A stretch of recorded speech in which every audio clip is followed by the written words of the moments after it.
Eu estava voltando pela estrada de terra, em cima do meu cavalo branco, quando vi uma jovem febril, desmaiada no chão, e duas sucures enormes protegendo o corpo dela. Mas quando uma onça gigantesca avançou para atacar, eu percebi que estava prestes a testemunhar ou impedir uma tragédia. Se esse vídeo apareceu para você, é porque essa história vai te emocionar e arrepiar.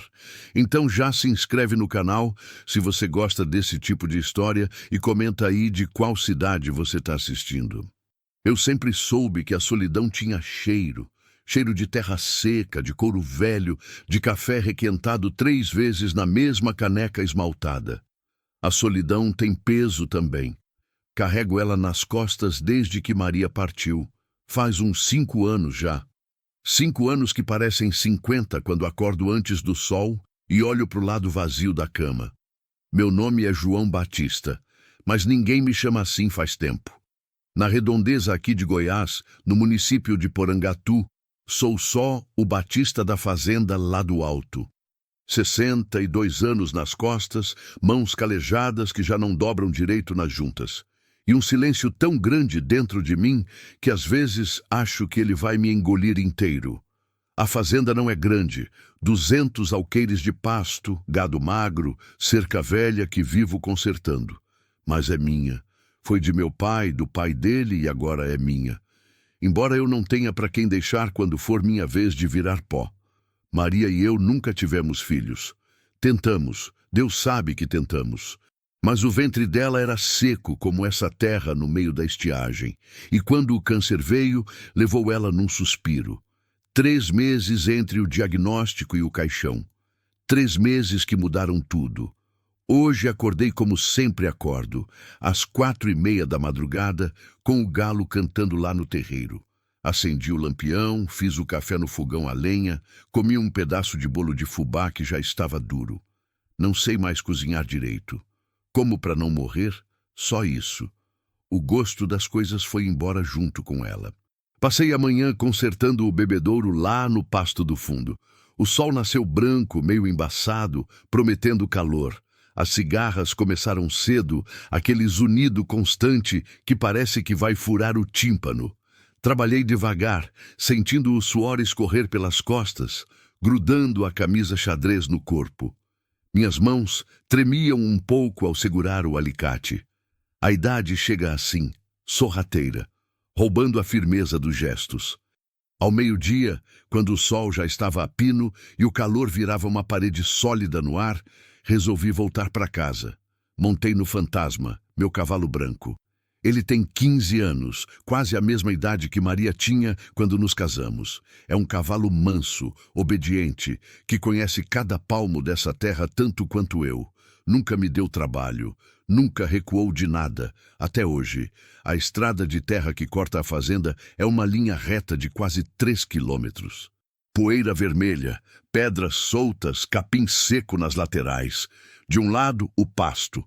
Do outro, uma mata fechada que ninguém entra. Dizem que tem onça, sucuri, de tudo. Eu mesmo já vi rastro, mas nunca me incomodei. A natureza e eu temos um acordo silencioso. Eu não mexo com ela, ela não mexe comigo. Estava quase na metade do caminho quando senti. Não foi algo que vi, foi algo que senti. Um arrepio subindo pela espinha, um calafrio que não tinha nada a ver com o calor de 40 graus que caía do céu. O fantasma começou a pisar diferente. Os cascos batendo com hesitação, a cabeça erguida, as orelhas atentas, virando para todos os lados. "Que foi, velho?" murmurei, dando um tapinha leve no pescoço dele. Mas ele não se acalmou. Pelo contrário, começou a bufar, aquele som forte que cavalo faz quando está assustado. O corpo inteiro dele ficou tenso, os músculos tremendo sob a sela. Ele tentou recuar, puxando a cabeça para trás, as patas dianteiras se recusando a avançar. Eu puxei as rédeas, firme, mas sem brutalidade. "Anda, fantasma, que bobagem é essa?" Mas ele não obedeceu. E fantasma sempre obedeceu. Foi então que olhei para frente, para a estrada que se estendia reta e vazia à minha frente. A princípio não vi nada. Só a poeira, o capim, o céu branco de calor. Mas havia algo no ar, algo errado, algo que fazia o silêncio parecer ainda mais pesado, mais denso, como se a própria natureza estivesse prendendo a respiração. As cigarras pararam de cantar. Isso é raro. As cigarras só param quando há perigo. Senti meu coração bater mais forte. Uma batida surda, pesada, que ecoava dentro do peito como um tambor anunciando tempestade. Forcei a vista, estreitando os olhos contra o clarão do sol. E foi quando vi. Lá na frente, a uns 100 metros talvez, havia algo na estrada. Algo que não deveria estar ali. Uma mancha escura contra o vermelho da terra. Algo que parecia um corpo. Minha respiração travou. Jesus Cristo! As palavras saíram baixas, quase um sussurro. O fantasma continuava recuando, tremendo tanto que eu podia sentir as vibrações através da cela. Ele queria fugir, todo o instinto dele gritava para sair dali, para voltar correndo para o curral, para a segurança. Mas eu não podia simplesmente dar as costas, porque se era o que eu achava que era. Se era alguém, desci do cavalo devagar, as pernas meio bambas, amarrei as rédeas numa árvore baixa ao lado da estrada. O fantasma bufou alto, sacudindo a cabeça, os olhos arregalados mostrando o branco. Ele não queria que eu fosse. E uma parte de mim também não queria, mas comecei a andar. O sol queimava a nuca, a poeira levantava a cada passo, grudando no suor, entrando nos olhos. O silêncio era tão grande que eu conseguia ouvir meu próprio coração, minha própria respiração ofegante. Cada passo parecia durar uma eternidade. 100 metros nunca pareceram tão longos. A mancha na estrada foi ganhando forma, cor, textura. E então eu vi. Era uma pessoa, uma jovem, caída de lado, imóvel, com o rosto virado para o céu. O cabelo escuro espalhado na terra vermelha, os braços abertos, as roupas encharcadas de suor. E mesmo de longe, mesmo sem tocar nela, eu podia ver que ela estava mal, muito mal. O corpo tremia. Não era o vento. Era febre. Dei mais alguns passos, e foi quando vi o resto. Meu corpo inteiro congelou. Ao redor da jovem, enroladas, vigilantes, erguidas como guardiãs antigas, estavam 2 sucuris, enormes, grossas como o meu braço, longas como a cerca da minha fazenda. Os corpos escuros refletindo o sol, as cabeças triangulares erguidas, imóveis, atentas. Elas não estavam atacando, estavam protegendo. Eu parei onde estava, a uns 10 metros de distância. Meu coração disparou. Minha boca ficou seca. Sucuris não fazem isso. Elas não protegem pessoas. Elas esmagam, elas engolem, elas matam. Mas aquelas duas estavam ali como sentinelas, como guardiãs de algo sagrado. A jovem gemeu. Um som baixo, fraco, quase inaudível. E as sucuris se mexeram levemente, as cabeças girando na direção do som, como se estivessem verificando que ela ainda estava viva. Eu não conseguia me mexer, não conseguia respirar direito. Aquilo não era natural, aquilo não fazia sentido, e, no entanto, estava acontecendo bem na minha frente. O vento soprou suave, trazendo um cheiro estranho, cheiro de mato, de bicho, de algo selvagem e antigo. E por baixo disso tudo, o cheiro adocicado e doentio de febre alta. A jovem estava queimando. Eu podia ver o vapor subindo do corpo dela, como se ela estivesse sendo cozida por dentro. Tentei dar um passo à frente. Imediatamente, uma das sucuris ergueu a cabeça ainda mais, o corpo inteiro se retesando, a língua bifurcada saindo e entrando, farejando o ar. Um aviso. Claro como uma frase falada, não se aproxime. Recuei. E foi então que ouvi o rugido, um som que veio de dentro da mata, profundo, gutural, cheio de fome e raiva, um som que fez meu sangue gelar e minhas pernas fraquejarem, um som que todo homem que já viveu no mato conhece e teme. Onça. Meus olhos se arregalaram. Olhei para a mata fechada à direita da estrada, procurando o movimento, procurando a forma dourada que eu sabia que estava lá. Mas não vi nada. só sombras, só folhas, só silêncio. As sucuris, porém, viram, ou sentiram. Os dois corpos se retesaram ao mesmo tempo, as cabeças virando para o mato, os músculos se preparando. E a jovem, inconsciente, febril, completamente alheia ao perigo, continuava ali, vulnerável como um cordeiro no meio de lobos. Meu coração martelava tão forte que achei que ia explodir. Eu tinha que fazer alguma coisa. Mas o quê? Se eu me aproximasse, as sucuris poderiam me atacar. Se eu fugisse, estaria abandonando alguém à morte. E se a onça atacasse? O rugido veio de novo, mais perto, mais forte. E então, no canto do olho, vi o movimento. A mata explodiu. A onça saiu do mato como uma explosão de músculos e fúria. Não foi um movimento, foi uma erupção. O corpo dourado cortou o ar num bote certeiro, as garras estendidas brilhando ao sol, a boca aberta mostrando presas do tamanho de meus dedos. O rugido rasgou o silêncio com uma violência que fez meu corpo inteiro tremer. Eu nunca tinha visto uma onça tão grande.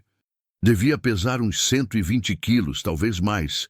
Era uma fêmea, pela estrutura da cabeça, mas isso não diminuía em nada o terror que ela inspirava. O tempo pareceu desacelerar. Cada fração de segundo se esticou como elástico prestes a arrebentar. Eu vi tudo, cada músculo do animal se contraindo, cada gota de saliva voando de sua boca, cada reflexo do sol em sua pelagem manchada. A distância entre a onça e a jovem caída era de talvez 6 metros. Para um animal daqueles, isso não era nada. Era menos que um suspiro, menos que uma batida de coração. Eu abri a boca para gritar, mas nenhum som saiu. Minha garganta estava fechada, seca como a terra sob meus pés. Minhas pernas se recusavam a se mexer, como se tivessem criado raízes. Eu ia assistir alguém morrer, ia ver aquelas garras rasgarem carne, ia ouvir os ossos estalarem, e não havia nada, absolutamente nada que eu pudesse fazer. Mas as sucuris podiam. A primeira serpente reagiu com uma velocidade que parecia impossível para algo tão grande. O corpo dela se desenrolou num movimento fluido, violento, e metade de seu comprimento se ergueu no ar como um chicote vivo. 3 metros de músculo puro se lançaram contra o flanco da onça no exato momento em que ela ainda estava no ar, em pleno bote. O impacto foi brutal. Eu ouvi o som. Um baque surdo, pesado, como um saco de 50 quilos de ração caindo de uma altura. A onça foi desviada no ar, o corpo girando, as patas perdendo a direção. Ela caiu de lado na poeira, a uns 2 metros da jovem, rugindo de surpresa e dor. A segunda sucuri já estava em movimento, enquanto a primeira recuava, reposicionando o corpo para um novo ataque. A segunda deslizou pelo chão com uma velocidade assustadora, o corpo serpenteando, levantando nuvens de poeira vermelha. Ela foi direto para as patas traseiras da onça, tentando enrolar, tentando imobilizar. A onça percebeu e girou rápida como relâmpago, as garras da pata dianteira descendo num golpe certeiro. Eu vi as lâminas rasgarem as escamas da serpente, vi o sangue escuro jorrar. A sucuri sibilou, um som agudo, furioso, mas não recuou. Continuou avançando, continuou tentando enrolar. A poeira subia como fumaça, o sol batia em tudo com uma clareza cruel, iluminando cada detalhe daquela batalha impossível. A onça rugia, mordia, se debatia. As sucuris golpeavam, enrolavam, esmagavam. E no centro de tudo, completamente inconsciente de sua própria morte iminente, a jovem continuava ali. O peito subindo e descendo em respirações curtas e difíceis, a febre queimando ela por dentro. Eu dei um passo à frente sem pensar. Meu corpo se moveu por instinto, por algo maior que o medo. Mas parei imediatamente, porque a onça tinha visto o movimento. A cabeça dela girou na minha direção por uma fração de segundo, os olhos amarelos me fixando com uma intensidade que fez minha alma encolher. Era o olhar de um predador avaliando uma presa, calculando distâncias, medindo chances. E então, a primeira sucuri atacou de novo. Dessa vez, ela acertou em cheio. O corpo dela se enrolou ao redor do pescoço da onça, apertando, comprimindo. A onça urrou. Um som horrível, sufocado, desesperado. As patas dianteiras arranharam o corpo da serpente, rasgando escamas, abrindo feridas profundas. Sangue escorria dos dois lados agora.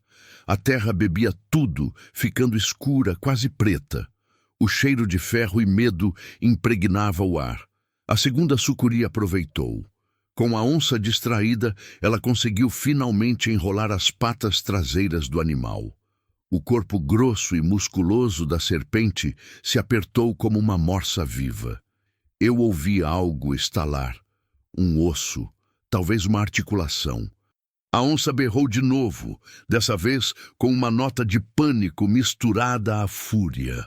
Ela se debatia violentamente, o corpo inteiro convulsionando, tentando se livrar daquele abraço mortal. Mas as sucuris não soltavam. Eu estava hipnotizado. Meus olhos não conseguiam desviar daquela dança macabra entre vida e morte. A poeira tinha se transformado numa nuvem densa que envolvia os três corpos em combate. Às vezes, eu via um flash de dourado. Às vezes, um brilho de escamas escuras. Às vezes, apenas sombras se contorcendo. O barulho era ensurdecedor. Rugidos, sibilos, o baque dos corpos contra o chão, o rasgar de carne. A jovem gemeu. Foi um som baixo, quase inaudível no meio daquela violência toda. Mas eu ouvi. E as sucuris também. A primeira, ainda enrolada no pescoço da onça, apertou com mais força. A segunda começou a puxar, tentando arrastar o predador para longe do corpo indefeso. Elas estavam lutando não por território, não por comida. Estavam lutando por ela, por aquela jovem que eu nem sabia quem era. A onça, sufocando, desesperada, fez uma última tentativa. Com uma força que parecia vir do fundo da terra, ela conseguiu virar o corpo, jogando a sucuri que estava em seu pescoço contra o chão com força brutal. O impacto foi tão forte que senti a vibração nos meus pés. A serpente soltou por um instante, apenas o suficiente para a onça respirar. E com aquele breve momento de liberdade, o predador fez o que seu instinto mandava. Ela atacou a jovem de novo. Meu coração parou. A onça, sangrando, cambaleante, ainda enrolada parcialmente na segunda sucuri, se lançou em direção ao corpo caído com tudo que tinha de força. Era seu último esforço. Era tudo ou nada. As garras se estenderam. A boca se abriu. Os olhos amarelos brilhavam com fome e determinação. E a primeira sucuri, mesmo machucada, mesmo sangrando de uma dúzia de feridas, se jogou entre a onça e a jovem. O corpo da serpente se ergueu como um escudo vivo, tomando o impacto das garras que eram destinadas à carne humana. Eu vi a sucuri tremer com o golpe. Vi sangue jorrar de um corte profundo no meio de seu corpo. Vi a cabeça dela se virar, a boca se abrir, e então, num movimento tão rápido que quase não vi, ela mordeu. Cravou as presas na pata dianteira da onça, segurando firme. Sucuris não têm veneno, mas têm força. A serpente puxou, desequilibrando a onça. A segunda sucuri aproveitou e apertou ainda mais as patas traseiras do predador. Por um momento, os três corpos ficaram unidos numa imobilidade tensa, tremendo com o esforço, cada músculo contraído ao máximo. A poeira começou a baixar. E no silêncio súbito entre um movimento e outro, eu ouvi a respiração ofegante dos três animais. E a respiração fraca, febril, da jovem. A onça percebeu. Era uma predadora experiente. Sabia reconhecer quando uma batalha estava perdida. Os olhos amarelos passaram pelas duas serpentes, mediram as próprias feridas, calcularam as chances. E então, com um último rugido, esse mais de frustração do que de raiva, Ela se soltou com uma violência desesperada. A segunda sucuri foi arremessada para o lado. A primeira soltou a pata. E a onça, sangrando, mancando, mas ainda viva, recuou. Deu 3 passos para trás, os olhos fixos na jovem, no prêmio que tinha sido negado. Rugiu uma última vez, mais fraco agora, quase um rosnado. E então virou e desapareceu no mato, deixando para trás apenas um rastro de sangue e folhas quebradas. O silêncio que veio depois foi absoluto. Eu fiquei parado, tremendo dos pés à cabeça, incapaz de processar o que tinha acabado de ver. Meus joelhos estavam fracos, minhas mãos tremiam, o coração batia tão forte que eu achava que ia sair pela boca. Suor escorria pelo meu rosto, ardendo nos olhos, mas eu nem me importava. Não conseguia desviar o olhar das 2 sucuris. Elas ficaram paradas por um momento, os corpos ainda erguidos, ainda vigilantes. A primeira estava sangrando de vários ferimentos. A segunda tinha um corte profundo perto da cabeça. Mas elas tinham vencido, tinham expulsado um dos predadores mais perigosos do cerrado e tinham feito isso para proteger alguém que nem era da espécie delas. Lentamente, muito lentamente, as 2 serpentes começaram a baixar as cabeças. Os corpos se desenrolaram, as escamas ainda brilhando com sangue, delas e da onça. Elas se viraram para a jovem uma última vez, como se estivessem verificando que ela ainda respirava. E então, em uníssono, como se tivessem combinado, começaram a se arrastar em direção ao mato. Eu assisti paralisado enquanto elas desapareciam entre as folhas. A primeira olhou para trás uma vez, me fitando com aqueles olhos escuros e antigos. Não havia ameaça naquele olhar. Havia entendimento, como se ela estivesse dizendo: agora é com você. E então elas sumiram. Fiquei ali parado, sozinho com o silêncio e com a jovem caída. A poeira ainda flutuava no ar, pegando a luz do sol, criando uma névoa dourada ao redor de tudo. Manchas de sangue, escuro das sucuris, mais claro da onça, marcavam a terra como pintura antiga. O cheiro de ferro e medo ainda impregnava o ar, misturado com o cheiro doce e doentio da febre. A jovem gemeu de novo. Aquilo me despertou. Meus pés finalmente obedeceram. Dei um passo à frente, depois outro e outro. Meu corpo todo tremia, de medo, de adrenalina, de algo que eu não sabia nomear. Ajoelhei ao lado dela, sentindo a terra quente queimar meus joelhos através da calça. De perto, ela parecia ainda mais frágil. Devia ter uns 20 e poucos anos, talvez menos. O rosto era fino, os lábios rachados. O cabelo escuro estava grudado na testa pelo suor. E quando coloquei minha mão na testa dela, quase recuei de susto. Ela estava queimando. A febre era tão alta que parecia impossível. A pele dela estava vermelha, quase roxa em alguns pontos. O corpo tremia em espasmos involuntários. A respiração era curta, superficial, difícil. Eu tinha visto febre antes. Maria tinha tido febre alta nos últimos dias, antes de partir. Mas nunca tinha visto nada assim. Moça! Chamei, a voz saindo rouca. Moça, você me ouve? Nada. Os olhos dela permaneceram fechados, mas os lábios se mexeram, murmurando palavras que eu não conseguia entender. Parecia delírio, parecia súplica. Olhei ao redor procurando... O quê? Ajuda? Não havia ninguém. A estrada estava vazia. A fazenda mais próxima ficava a quilômetros.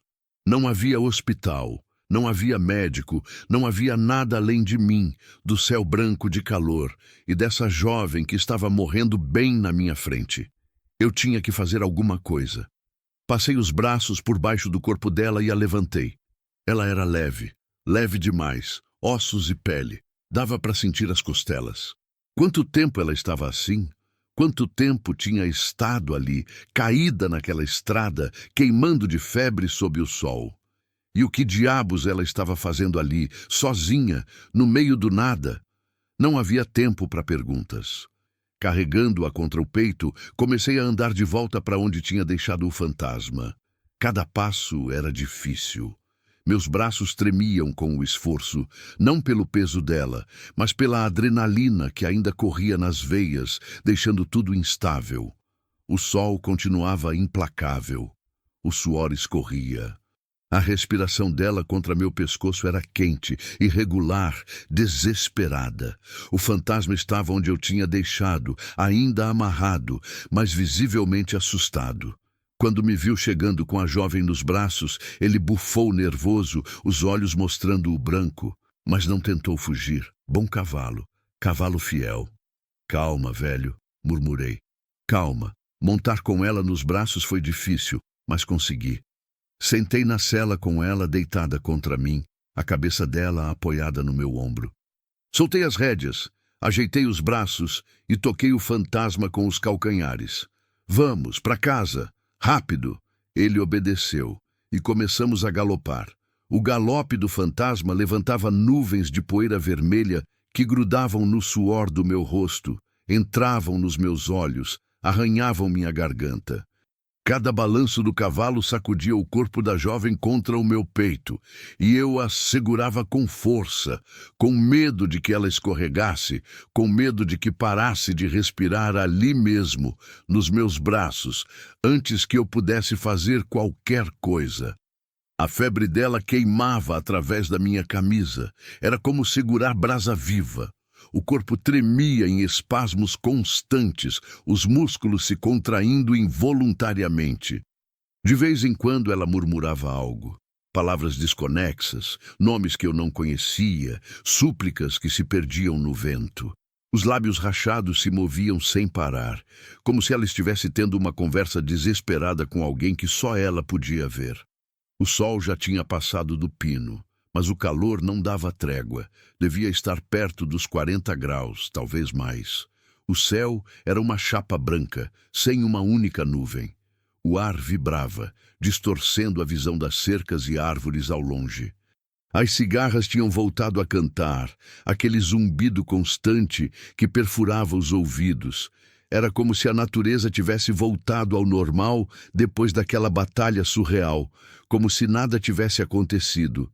Mas tinha acontecido. Meus olhos ainda viam as sucuris se erguendo como escudos vivos. Meus ouvidos ainda ouviam o rugido da onça. Meu corpo ainda tremia com a adrenalina do que tinha presenciado.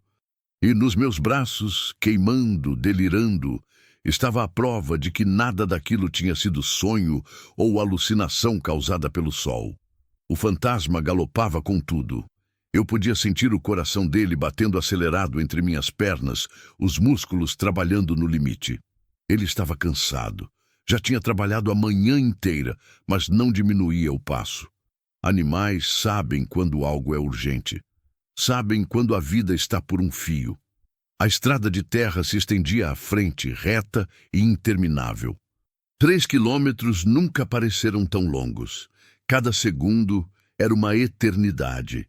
Cada metro percorrido parecia insignificante perto da distância que ainda faltava.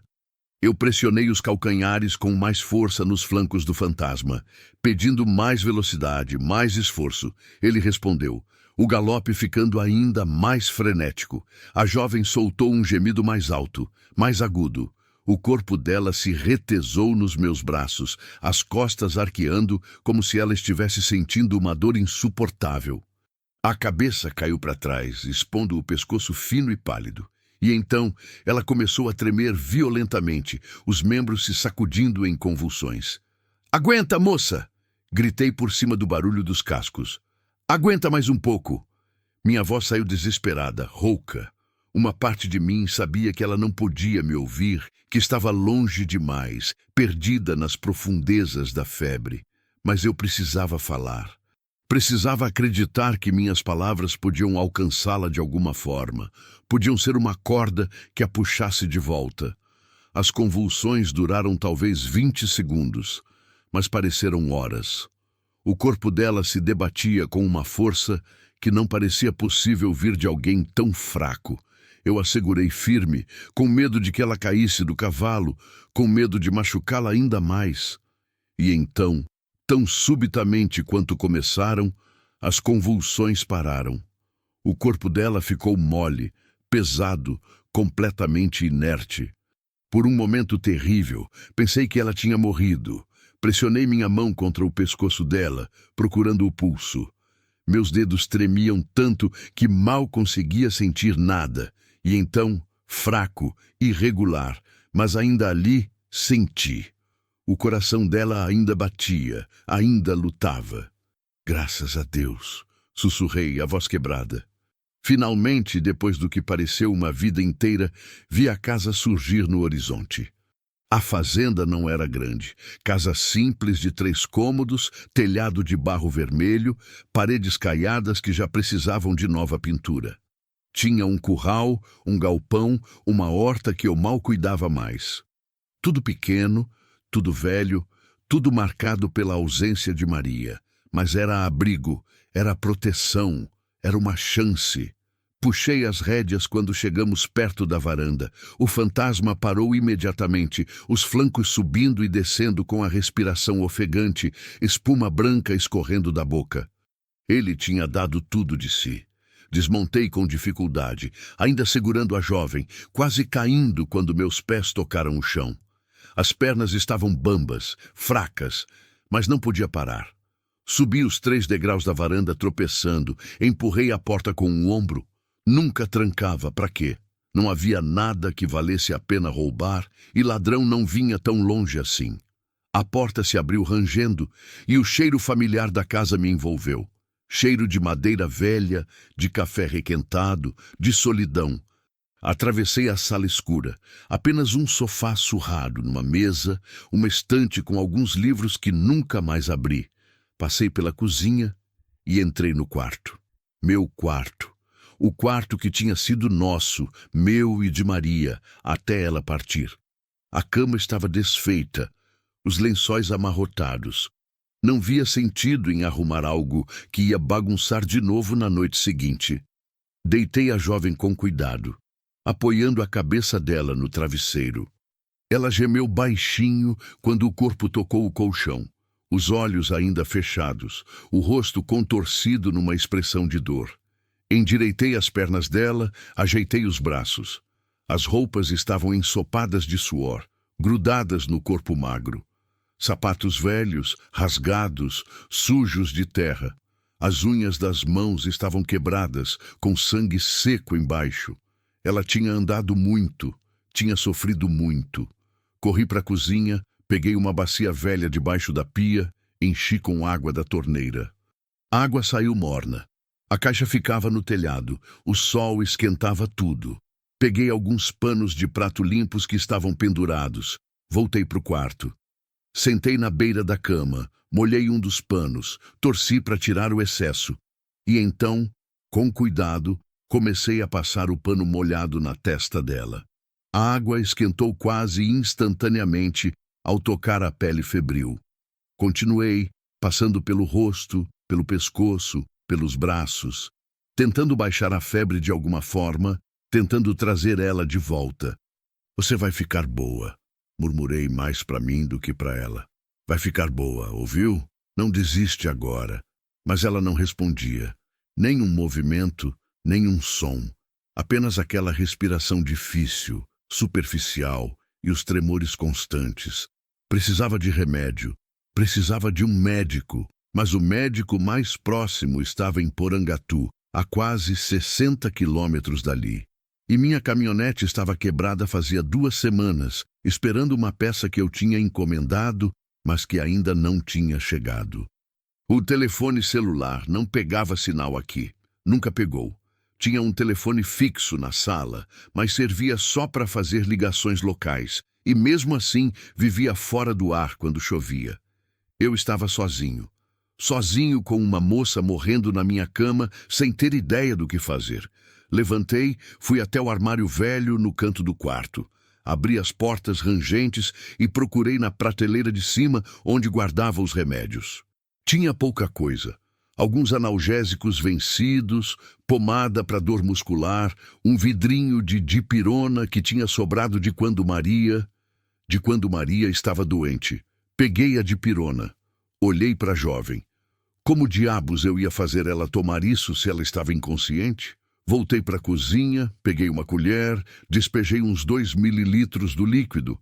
Voltei para o quarto, sentei na cama, levantei a cabeça dela com cuidado, apoiando na minha mão. Com a outra mão, aproximei a colher dos lábios dela. Vamos, moça, engole isso, vai te ajudar. Inclinei a colher. O líquido escorreu entre os lábios rachados.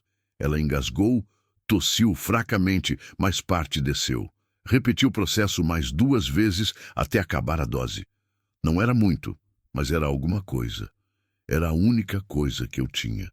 Deitei a cabeça dela de volta no travesseiro. Continuei passando o pano molhado pelo corpo. Os minutos passavam devagar. A tarde foi escurecendo gradualmente. A luz que entrava pela janela pequena do quarto foi ficando dourada, depois alaranjada, depois vermelha, e ela não melhorava. A febre não baixava. Os tremores continuavam. A respiração continuava difícil. De vez em quando, ela murmurava algo. Palavras que eu ainda não conseguia entender. Fragmentos de frases que não faziam sentido. Uma vez achei que ouvi mãe. Outra vez, algo que soou como perdoa. Mas podia ser só minha imaginação, meu desespero querendo encontrar sentido onde não havia. O sol se pôs. A escuridão tomou conta do quarto. Levantei, acendi o lampião a querosene que ficava na mesinha de cabeceira. A luz amarela e fraca encheu o cômodo, criando sombras dançantes nas paredes. Voltei a me sentar na beira da cama, voltei a molhar o pano, voltei a passar na pele febril. Minha mente não parava, tentava entender o que tinha acontecido, tentava encontrar lógica naquilo. Sucuris não protegem pessoas, não fazem isso. Elas são predadoras, caçadoras, criaturas que agem por instinto e fome. Mas aquelas duas tinham lutado contra uma onça, tinham arriscado a própria vida. Por quê? E a jovem? Quem era ela? De onde tinha vindo? O que estava fazendo sozinha naquela estrada, no meio do nada? Como tinha ficado doente daquele jeito? Tantas perguntas, nenhuma resposta. Olhei para ela deitada ali na minha cama, tão pequena, tão frágil, e senti algo que não sentia fazia anos. Algo que tinha enterrado junto com Maria. Senti necessidade de cuidar, necessidade de proteger, necessidade de que alguém precisasse de mim. A solidão tinha me consumido por tanto tempo. 5 anos vivendo como fantasma na minha própria casa, fazendo os movimentos sem sentir, comendo sem ter fome, dormindo sem descansar. 5 anos em que cada dia era igual ao anterior, em que o futuro era apenas uma repetição infinita do passado vazio. E agora, de repente, havia alguém. Alguém que dependia de mim. Alguém cuja vida estava nas minhas mãos calejadas e trêmulas. Você não vai morrer. Falei em voz alta, firme, como se fosse uma ordem. Ouviu? Você não vai morrer. Não aqui. Não agora. Eu não vou deixar. Era uma promessa. Para ela. Para mim. Para o universo que tinha colocado ela no meu caminho. A noite foi longa. A mais longa da minha vida. Não dormi nada. Fiquei ali, sentado na beira da cama, trocando o pano, molhando de novo, passando pela pele, tentando baixar a febre grau por grau. De hora em hora, eu dava mais dipirona, forçando ela a engolir. A garrafa foi esvaziando. Minha esperança também. Mas eu não parava. Não podia parar. Lá fora, a noite do cerrado era cheia de sons. Grilos cantavam. Sapos coachavam perto do açude. De vez em quando, ouvia o grito distante de uma coruja, e uma vez, bem perto da madrugada, ouvi um rugido. Distante, fraco, mas inconfundível. A onça. Ainda por perto. Olhei para a janela, para a escuridão além do vidro, e por um momento senti medo. Medo de que ela voltasse. Medo de que encontrasse a jovem aqui. Medo de que as sucures não estivessem mais lá para proteger. Mas as paredes eram grossas, a porta era forte, e eu tinha uma espingarda velha guardada debaixo da cama, carregada, pronta, se precisasse. O rugido não se repetiu. O silêncio voltou e eu continuei minha vigília. Continuei passando o pano. Continuei sussurrando palavras de encorajamento. Continuei rezando, algo que não fazia desde o funeral de Maria. Por favor, Deus, se ainda estás aí, se ainda me ouves, não leva ela, não agora. Deixa ela viver. Deixa ela ter uma chance. A madrugada chegou. A escuridão começou a clarear no horizonte, e foi quando senti. A pele dela estava menos quente. Pressionei minha mão na testa dela, incerto, com medo de estar imaginando. Mas não estava. A febre tinha baixado. Não muito, mas tinha baixado. E a respiração estava um pouco mais regular, um pouco mais profunda. Ela estava lutando, estava voltando. Pela primeira vez em horas, deixei escapar um suspiro de alívio. As lágrimas vieram sem aviso, escorrendo pelo meu rosto sujo de poeira e suor. Lágrimas de cansaço, de medo, de esperança. Isso, sussurrei, a voz embargada. Isso mesmo. Continua lutando. E enquanto a primeira luz do amanhecer entrava pela janela, tingindo tudo de dourado, eu finalmente encostei minha cabeça na beirada da cama e fechei os olhos. Só por um momento. Só para descansar. Quando acordei, o sol já estava alto e ela tinha aberto os olhos. Acordei com um sobressalto, o corpo dolorido, o pescoço travado de ter dormido sentado numa posição impossível. Por um momento não soube onde estava. A cabeça pesada, confusa. Então tudo voltou de uma vez. A estrada, as sucuris, a onça, a corrida desesperada, a noite inteira em vigília. Levantei a cabeça rápido demais, sentindo a tontura, piscando contra a luz forte que entrava pela janela. Devia ser umas 9 da manhã, talvez 10. Tinha dormido horas. Como tinha conseguido dormir? E ela... Meu olhar foi direto para a cama e encontrou os olhos dela me observando. Eram castanhos, escuros, grandes demais naquele rosto magro e pálido, e estavam fixos em mim com uma intensidade que me fez recuar levemente, como se tivesse levado um susto. Ela estava acordada, consciente. Os olhos se moviam, seguindo meus movimentos, processando, tentando entender. Você acordou, consegui dizer, a voz saindo rouca, áspera de cansaço. Graças a Deus você acordou. Ela continuou me olhando sem responder. Os lábios se moveram ligeiramente, como se ela estivesse tentando formar palavras, mas nenhum som saiu. A garganta devia estar seca como lixa. Levantei rápido, ignorando a dor nas costas e nos joelhos. Fui até a cozinha tropeçando nos próprios pés. Peguei um copo, enchi com água fresca da geladeira. Uma das poucas coisas que ainda funcionavam direito naquela casa. Voltei para o quarto quase correndo. Sentei na beira da cama com cuidado. Passei meu braço por trás da cabeça dela, levantando-a devagar, e aproximei o copo dos lábios rachados. Bebe devagar, devagar. Ela obedeceu. Os lábios tocaram a borda do copo e ela bebeu em pequenos goles, cautelosos. A água escorreu pelo canto da boca, molhando o travesseiro. Mas ela continuou bebendo até esvaziar metade do copo. Então, virou o rosto, indicando que era suficiente. Apoiei a cabeça dela de volta no travesseiro com cuidado, como se ela fosse feita de vidro. Os olhos castanhos me estudavam.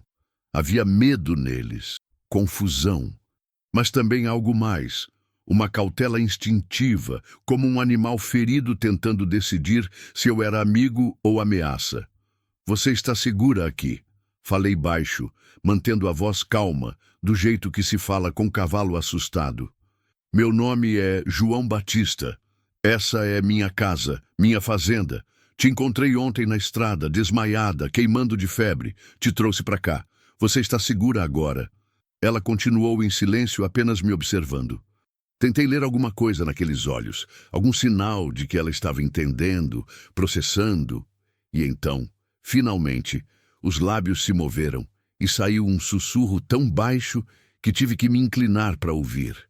As cobras. Meu corpo inteiro gelou. Ela lembrava. De alguma forma, mesmo delirando, mesmo inconsciente, ela lembrava das sucures.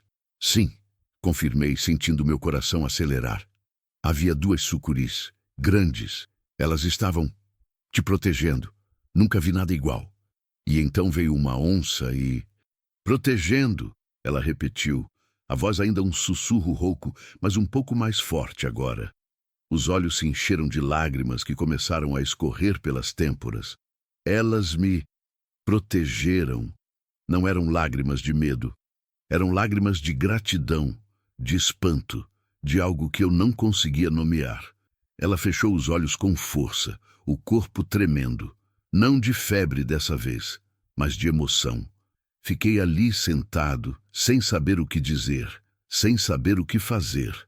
Não era bom com palavras. Nunca fui. Maria sempre dizia que eu guardava tudo dentro, que falava mais com as mãos do que com a boca. E agora, diante daquela jovem que chorava silenciosamente na minha cama, eu me sentia ainda mais inadequado.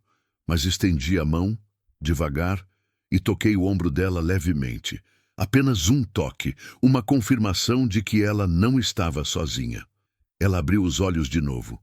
As lágrimas continuavam caindo, mas havia algo diferente no olhar agora. Menos medo, um pouco mais de confiança. "Como você se chama?" perguntei baixinho. Ela demorou a responder. A boca se abriu, fechou, abriu de novo, como se o simples ato de falar o próprio nome exigisse um esforço imenso. "Ana", finalmente conseguiu. "Me chamo Ana." "Ana", repeti, deixando o nome preencher o espaço entre nós. "Bem-vinda, Ana. Você está em casa agora." Não sei por que disse aquilo. Não era a casa dela. Era a minha. Mas as palavras saíram naturais, verdadeiras. E quando vi os olhos dela se encherem de lágrimas de novo, soube que tinha dito a coisa certa. "Você tem fome?" perguntei depois de um momento. "Precisa comer alguma coisa. Está fraca demais." Ela sentiu levemente um movimento quase imperceptível da cabeça. Levantei, fui para a cozinha, acendi o fogão a lenha. Não tinha muita coisa para oferecer. Minha dieta era simples, funcional, sem graça. Mas tinha ovos, tinha arroz do dia anterior, tinha um pedaço de queijo. Fiz o melhor que pude. Enquanto cozinhava, ouvia os sons vindos do quarto. Pequenos movimentos, um gemido baixo de dor, o ranger do colchão. Ela devia estar tentando se mexer, tentando se sentar. Terminei de preparar um prato simples. Arroz, ovo frito, um pedaço de queijo. Peguei um garfo, voltei. Ana estava sentada na cama, o corpo apoiado na cabeceira, os olhos fechados com o esforço que aquele simples movimento tinha custado. O rosto estava ainda mais pálido, uma camada fina de suor na testa. Mas ela tinha conseguido, tinha força ainda. "Devagar", falei, me aproximando. "Seu corpo passou por muito, não pode forçar." Sentei na beira da cama, segurei o prato. Ela abriu os olhos, olhou para a comida, e pela primeira vez vi algo parecido com um sorriso. Pequeno, fraco, mas real. Tocar os cantos dos lábios rachados. "Faz quanto tempo que não como?" sussurrou. A frase me atingiu como soco no estômago. "Quanto tempo? Dias? Semanas?" Olhei para ela de novo, vendo realmente pela primeira vez. Os ossos salientes nas bochechas, as clavículas marcadas, os braços finos demais. Ela não estava apenas doente, estava faminta. Peguei um pedaço pequeno de ovo no garfo, aproximei da boca dela. Ana abriu os lábios e aceitou, mastigando devagar, fechando os olhos como se aquilo fosse a coisa mais deliciosa que já tinha provado. Engoliu, esperou um momento, abriu os olhos de novo. "Mais", pediu. Continuei alimentando ela, pequenos pedaços de cada vez, deixando ela ditar o ritmo. Comeu metade do prato antes de virar o rosto, indicando que não conseguia mais. Coloquei o prato de lado, ofereci mais água. Ela bebeu. E então, com a voz ainda fraca, mas um pouco mais firme, ela falou: "Você me salvou." Balancei a cabeça. "As sucuris te salvaram. Eu só..." Só te trouxe para cá. Não. Ela insistiu, os olhos fixos nos meus. Você me salvou. Você veio. Você não fugiu. Você ficou. Não soube o que responder, porque ela estava certa. Eu podia ter virado o cavalo e galopado na direção oposta. Podia ter me convencido de que não tinha visto nada, de que era problema da natureza, não meu. Podia ter escolhido a segurança da minha solidão em vez do risco de me envolver. Mas não tinha feito isso. Não podia. Você precisa descansar mais. Falei, mudando de assunto, desconfortável com a gratidão nos olhos dela. A febre baixou, mas ainda está fraca. Precisa se recuperar. Por que eu estava assim? Ela perguntou. Por que a febre? Balancei a cabeça. Não sei. Estava esperando você acordar para poder perguntar. O que aconteceu com você, Ana? De onde você veio? Como acabou naquela estrada? Os olhos dela escureceram. A expressão mudou. Medo voltando. Memórias dolorosas surgindo. A respiração ficou mais rápida, e então ela começou a falar, a voz baixa, hesitante, como se cada palavra custasse um pedaço da alma. Eu fugi, sussurrou. Fugi dele. Do homem que me mantinha presa. Meu sangue gelou. Presa? Que homem? Meu padrasto. A voz dela quebrou. Depois que minha mãe morreu, ele mudou. Começou a me trancar no quarto. Dizia que era para minha proteção, mas eu sabia que não era. Ele olhava para mim de um jeito errado. As mãos dela tremiam. Estendi a minha e segurei, deixando ela sentir que não estava sozinha. Ela a apertou de volta, os dedos frios e fracos, mas firmes na decisão de continuar. Uma noite, ele bebeu demais. Tentou entrar no meu quarto. Eu tranquei a porta, mas ele chutou, quebrou a fechadura. Consegui pular pela janela, corri para o mato. Era noite, escuro, eu não via nada, mas continuei correndo. Corri a noite inteira. Corri o dia seguinte. Não parava. Não podia parar. Meu Deus, sussurrei, sentindo raiva crescer no peito. Raiva desse homem que eu nem conhecia, mas que já odiava. Não tinha comida. Bebi água de riacho. Andei por dias, acho. Perdi a noção. E então comecei a sentir febre. No começo era fraca, mas foi piorando, cada vez mais quente, cada vez mais difícil de andar. E então eu desmaiei na estrada. E quando acordei, elas estavam lá. As sucuris. As sucuris.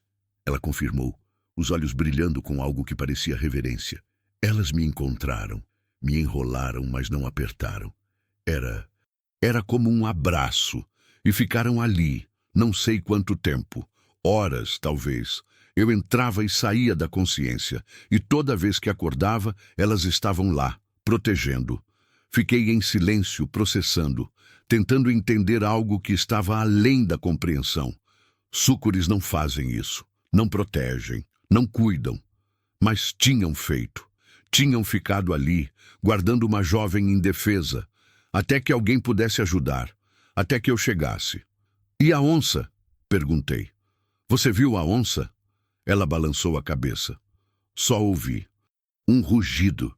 E então senti as sucuris se mexendo, se preparando, e depois nada. Desmaiei de novo. E acordei aqui.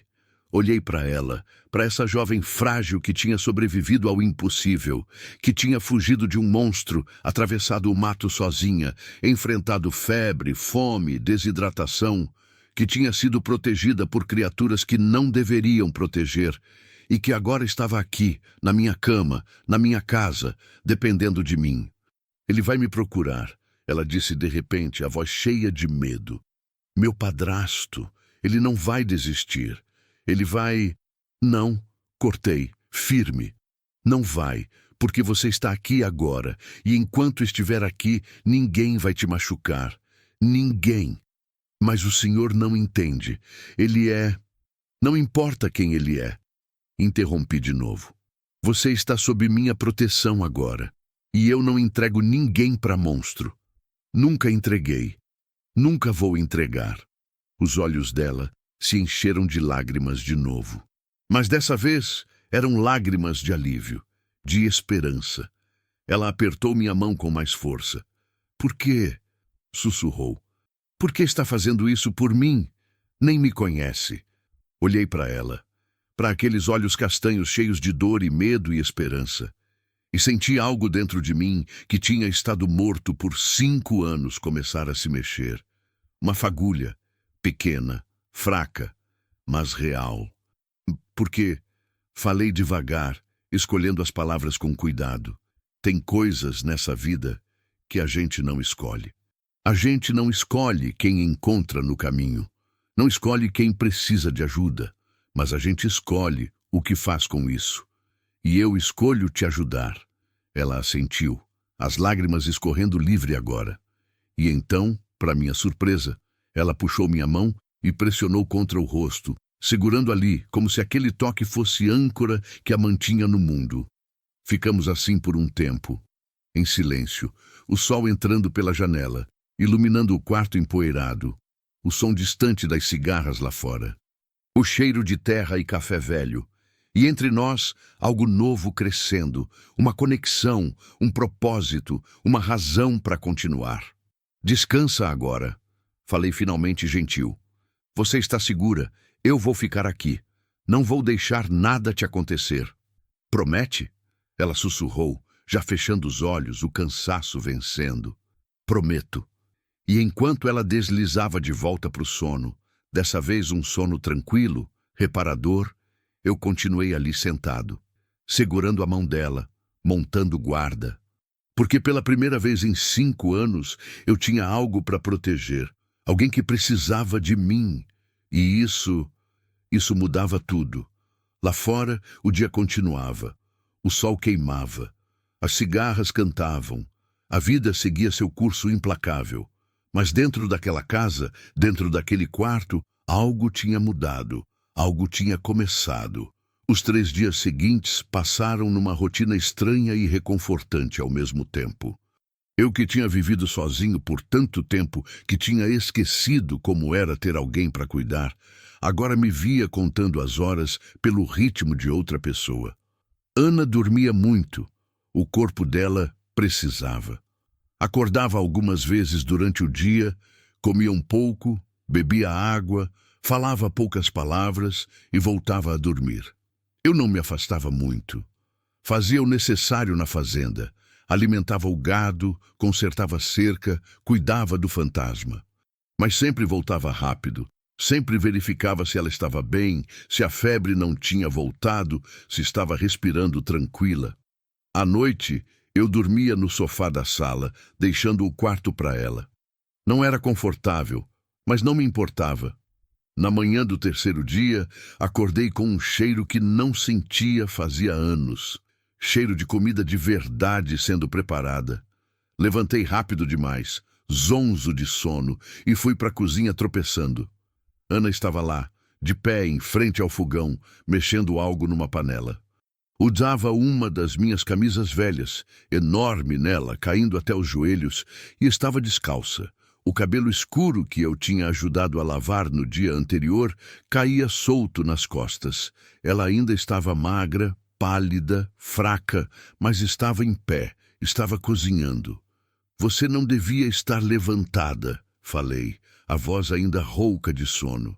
Ela virou, me dando um sorriso pequeno. Já fiquei na cama tempo demais, e o senhor tem me dado tanta coisa, queria retribuir de alguma forma. Encontrei uns ovos, farinha, leite, fiz mingau. Aproximei devagar, olhando para a panela. Era mingau mesmo, cremoso, cheirando a canela. Comida simples, mas feita com cuidado. Senti algo apertar no peito. Não precisava. Eu sei, ela disse baixinho. Mas queria. Sentamos à mesa, eu numa ponta, ela na outra, e comemos em silêncio. O mingau estava bom, melhor do que qualquer coisa que eu tinha comido nos últimos 5 anos. Não era só o sabor, era o ato. Era ter alguém cozinhando para mim de novo. Era não estar sozinho. Está bom, falei e vi o sorriso dela aumentar um pouco. Minha mãe me ensinou, antes de ficar doente. Ela era boa pessoa? Ana assentiu, os olhos ficando distantes. A melhor. Trabalhava demais, sempre cansada, mas sempre tinha tempo para mim.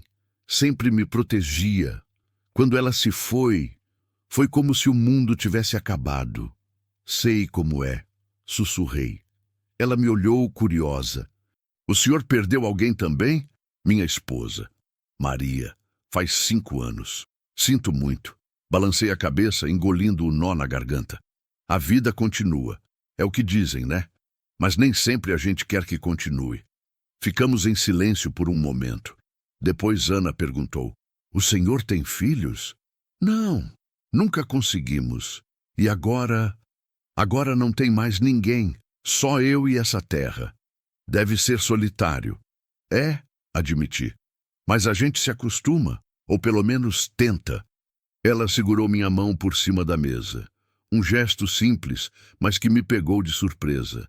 As mãos dela já não estavam tão frias, tão trêmulas. Estavam mais quentes, mais firmes.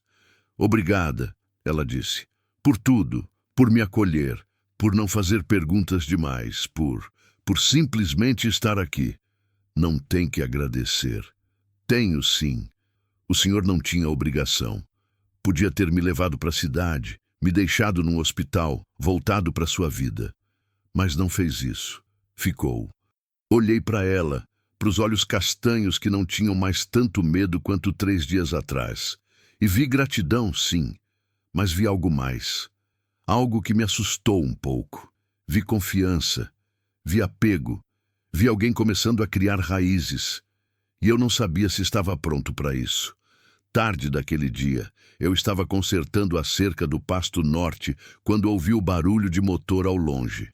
Parei. O martelo suspenso no ar, escutando. Era uma caminhonete pelo som, vindo pela estrada de terra, vindo para cá. Meu coração disparou. Larguei as ferramentas e corri de volta para casa. Ana estava na varanda, também tendo ouvido o barulho. Os olhos dela estavam arregalados, o corpo tenso. É ele, sussurrou. Eu sei que é ele. Entra, ordenei. Vai pro quarto, tranca a porta. Não sai até eu falar que pode. Mas... vai.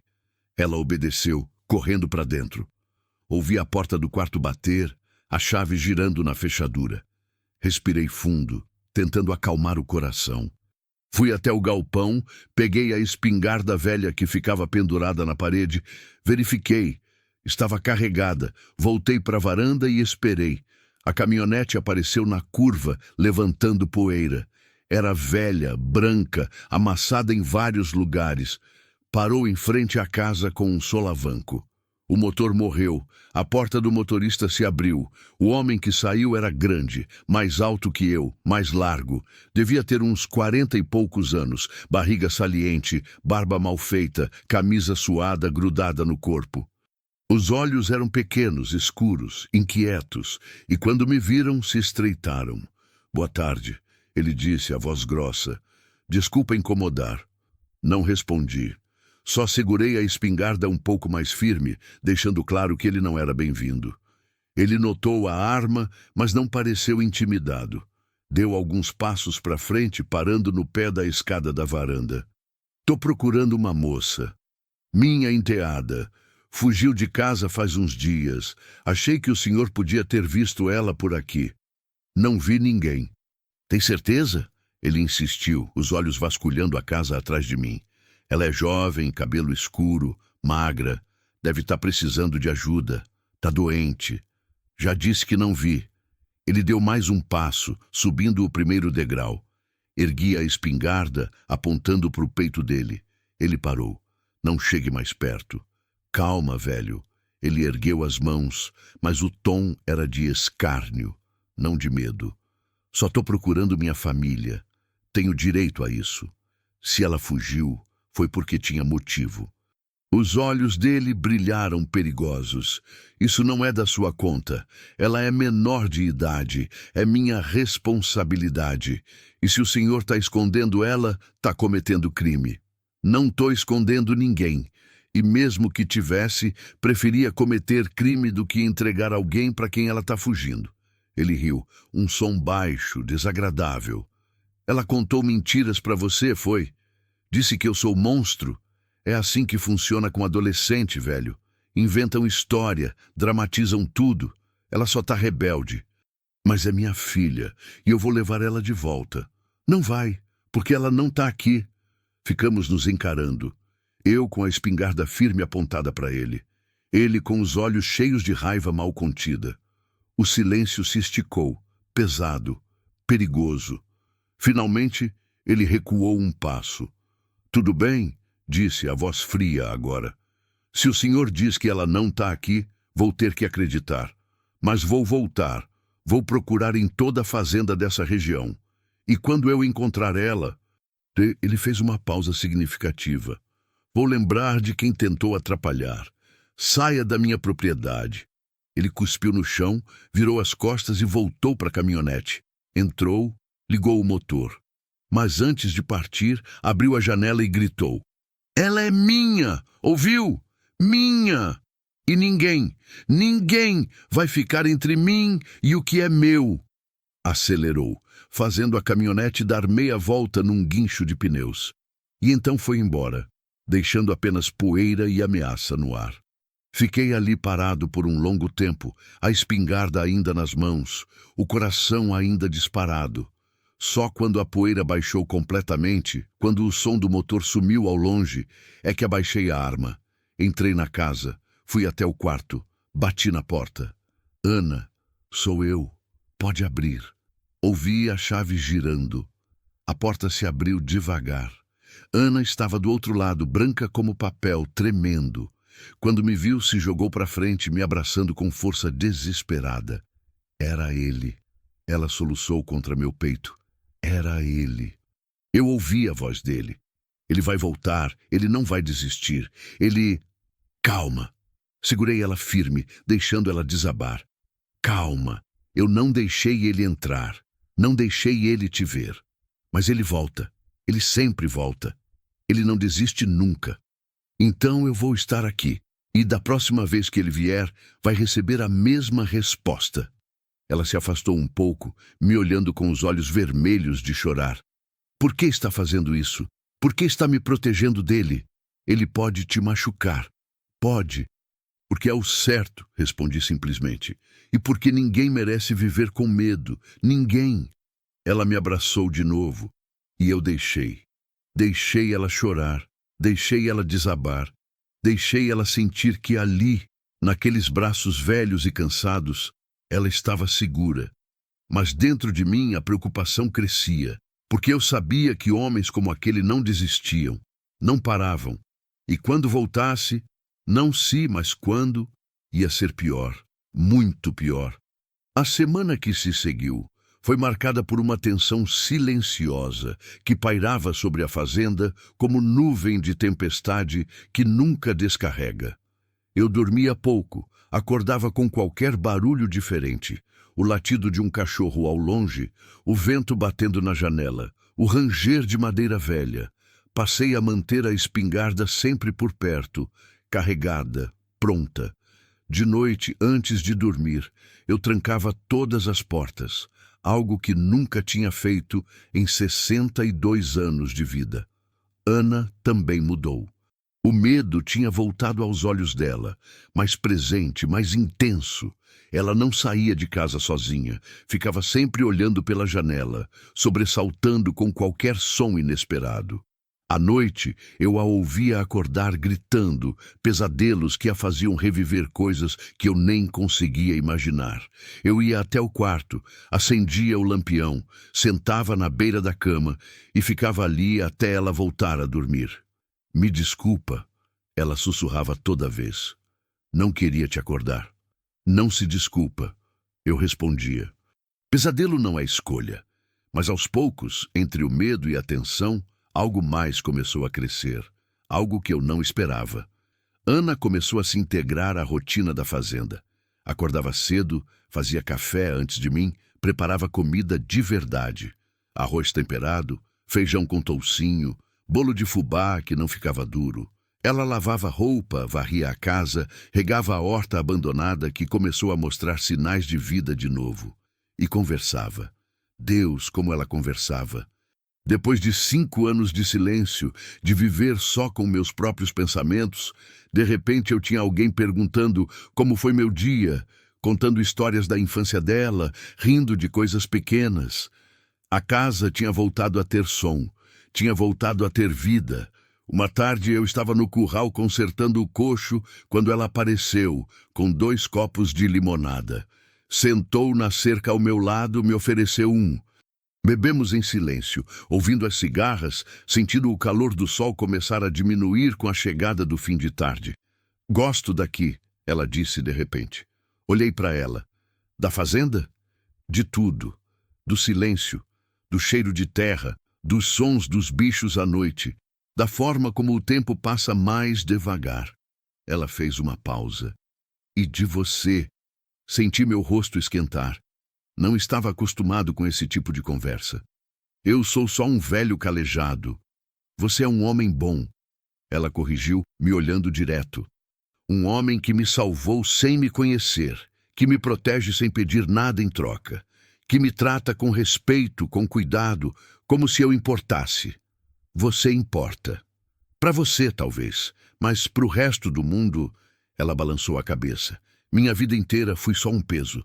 Para minha mãe, que teve que me criar sozinha, para o meu padrasto, que me via como propriedade. Nunca fui importante para ninguém. Até agora. Não soube o que dizer.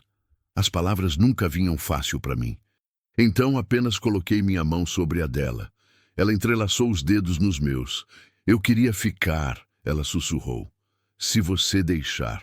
Não para sempre, eu sei que seria pedir demais. Mas até eu descobrir o que fazer, para onde ir. Eu posso ajudar aqui. Posso cozinhar, limpar, trabalhar. Não vou ser um peso, prometo. Olhei para ela, para o rosto que já tinha mais cor, mais vida do que uma semana atrás. Para os olhos que ainda tinham medo, mas também tinham esperança. E senti algo dentro de mim ceder. Você pode ficar o quanto precisar, falei. E não precisa pagar nada com o trabalho. Sua presença já é pagamento suficiente. Os olhos dela se encheram de lágrimas, mas dessa vez eram lágrimas boas. Ela se inclinou e me abraçou ali mesmo, sentada na cerca, quase nos derrubando. Eu ri. Um som estranho vindo da minha garganta, enferrujado de tão pouco usado, mas era riso genuíno, era alegria, era vida voltando. Mas a vida, eu sabia, nunca é só luz. Sempre tem sombra esperando para puxar de volta. E a sombra voltou numa quinta-feira, 3 dias depois daquela conversa. Eu tinha ido à cidade buscar suprimentos, farinha, açúcar, sal, algum remédio básico. Deixei Ana em casa, trancada com instruções claras para não abrir a porta para ninguém.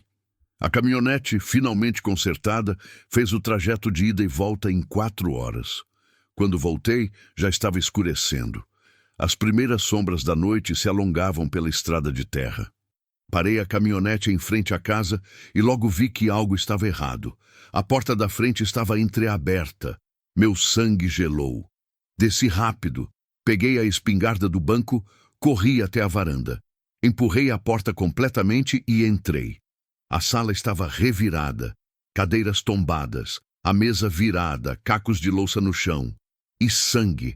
Gotas de sangue levando da sala até o quarto. Ana! Gritei, a voz saindo desesperada. Corri pelo corredor, o coração martelando. Empurrei a porta do quarto. E a vi. Ana estava encolhida no canto entre a cama e a parede, abraçando os joelhos. O rosto tinha uma marca vermelha, um hematoma se formando na bochecha. O lábio sangrava. As roupas estavam rasgadas e os olhos estavam vazios, distantes, como se ela tivesse ido para algum lugar dentro de si mesma, onde nada pudesse alcançar. Ana, sussurrei, baixando a espingarda, me aproximando devagar. Ana, sou eu. Ela não reagiu. Continuou olhando para frente, através de mim, além de mim. Ajoelhei na frente dela, devagar, sem fazer movimentos bruscos. Sou eu, Batista. Você está segura agora. Ele foi embora? Nada. Apenas aquele olhar vazio. Estendi a mão, toquei o ombro dela levemente. Ela se encolheu ainda mais. Começou a tremer violentamente. Por favor, a voz dela saiu quebrada, distante. Por favor, não. Não me machuca mais. Senti meu coração se partir. Não vou te machucar. Nunca. Sou eu, Batista.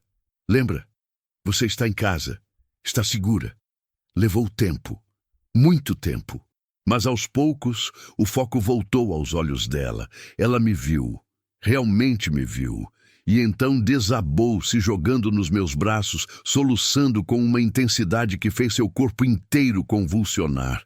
Segurei ela firme, deixando ela chorar, deixando ela despejar toda a dor, todo o medo, todo o trauma. E enquanto segurava, senti uma raiva crescer dentro de mim. Uma raiva fria, controlada, mas absoluta. Raiva daquele homem que tinha invadido minha casa, que tinha posto as mãos nela, que tinha rasgado a frágil segurança que tínhamos construído juntos. Ele voltou. Ela finalmente conseguiu dizer entre os soluços. Eu ouvi o barulho. Olhei pela janela. Era ele. Tentei me trancar no quarto, mas ele chutou a porta. Ele me puxou pelos cabelos, me arrastou para a sala. Me bateu. Disse que eu era dele, que ninguém ia me tirar dele, que você era só um velho idiota e que... Está bem, cortei gentil. Não precisa contar tudo agora. Ele ia me levar, ela continuou, a voz subindo em pânico. Ia me arrastar para a caminhonete. Mas então aconteceu algo. O quê? Ela me olhou, os olhos arregalados com um misto de medo e espanto. As sucures. Elas voltaram. Meu corpo inteiro gelou. O quê? Elas estavam na varanda. As duas. Eu vi quando ele abriu a porta para me arrastar. Elas se ergueram, sibilaram. Ele viu também. Ficou paralisado. E então elas começaram a entrar na casa. Ele me largou, correu para a caminhonete e foi embora. E elas ficaram ali me olhando como guardiãs. E depois foram embora também. Não consegui processar. Não fazia sentido. Sucuris não fazem isso. Não seguem pessoas. Não protegem duas vezes. Mas Ana não estava mentindo. Eu via nos olhos dela. Ela tinha visto. Tinha acontecido. Elas vieram te proteger de novo. Sussurrei, mais para mim do que para ela. Por quê? Ela perguntou, a voz quebrada. Por que elas fazem isso? Por que eu? Balancei a cabeça. Não sei, mas talvez a natureza saiba coisas que a gente não sabe. Talvez ela veja coisas que a gente não vê. Segurei o rosto dela com cuidado, limpando as lágrimas com o polegar. Vou limpar esses ferimentos. E depois você vai comer alguma coisa e descansar. E eu vou ficar de guarda, a noite inteira. Ele não volta hoje. Mas se voltar amanhã ou depois, eu vou estar pronto. Eu tenho medo, ela admitiu. Eu sei, mas você não está sozinha. Enquanto eu respirar, ninguém vai te machucar de novo. Isso eu prometo. Passei a noite toda acordado, sentado na varanda com a espingarra no colo. O céu estava limpo, cheio de estrelas. A lua crescente lançava uma luz prateada sobre tudo. E no silêncio da madrugada eu pensei em como a vida era estranha, como uma semana atrás eu era só um velho solitário esperando morrer. E agora tinha alguém para proteger, tinha propósito, tinha raiva. Tinha medo de perder algo que mal tinha começado a ter. E pensei naquele homem, no padrasto, e soube com uma certeza fria e absoluta que aquilo não tinha acabado. Ia piorar antes de melhorar. Muito pior. Os dias seguintes foram de preparação. Eu não era homem violento. Nunca fui. 62 anos de vida e nunca tinha apontado uma arma para ninguém com intenção de matar. Mas agora, olhando para Ana com aquele hematoma roxo na bochecha, vendo o medo que voltava aos olhos dela cada vez que ouvia um barulho estranho, algo dentro de mim mudou. Endureceu. Reforcei todas as fechaduras. Coloquei trancas novas nas portas e janelas. Arrumei a espingarda velha, limpei, olhei, testei, verifiquei a munição. Tinha uma caixa quase cheia guardada no galpão. Suficiente. Mais do que suficiente, se fosse necessário. Ana me observava trabalhar, calada na maior parte do tempo. Ela tinha ficado mais retraída depois daquele dia. Falava menos, sorria menos. À noite, os pesadelos tinham piorado. Ela acordava gritando, suando frio, chamando pela mãe, e eu ia até ela, acendia a luz, segurava a mão dela até o tremor passar. Me desculpa, ela dizia sempre. Me desculpa por trazer isso para sua vida. Para de se desculpar, eu respondia toda vez. Você não escolheu isso. Ele escolheu. E agora eu escolho te proteger. Uma tarde, enquanto eu estava no galpão afiando as ferramentas, ela apareceu na porta.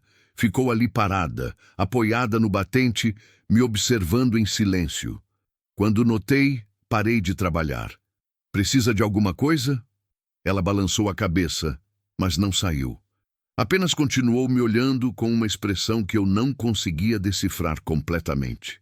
Havia gratidão ali, sim, mas havia algo mais profundo. Você já pensou em ter filhos? Ela perguntou de repente. A pergunta me pegou desprevenido. Coloquei a lima de lado, limpei as mãos do pano sujo de graxa. Maria e eu tentamos, mas nunca veio. O corpo dela não permitia. E você queria? Queria ser pai? Respirei fundo, pensando. Ninguém tinha me perguntado isso fazia tanto tempo. Queria, sempre quis. Imaginava ensinar a pescar, a montar, a cuidar da terra. Passar para frente o que meu pai me passou. Mas não foi para ser. Ana entrou no galpão, se aproximou devagar. Parou na minha frente, os olhos brilhando com lágrimas contidas. Eu nunca tive pai de verdade. O meu me abandonou quando eu tinha 3 anos, nunca mais voltou.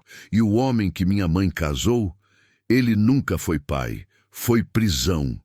Ana, mas você, ela continuou, a voz tremendo.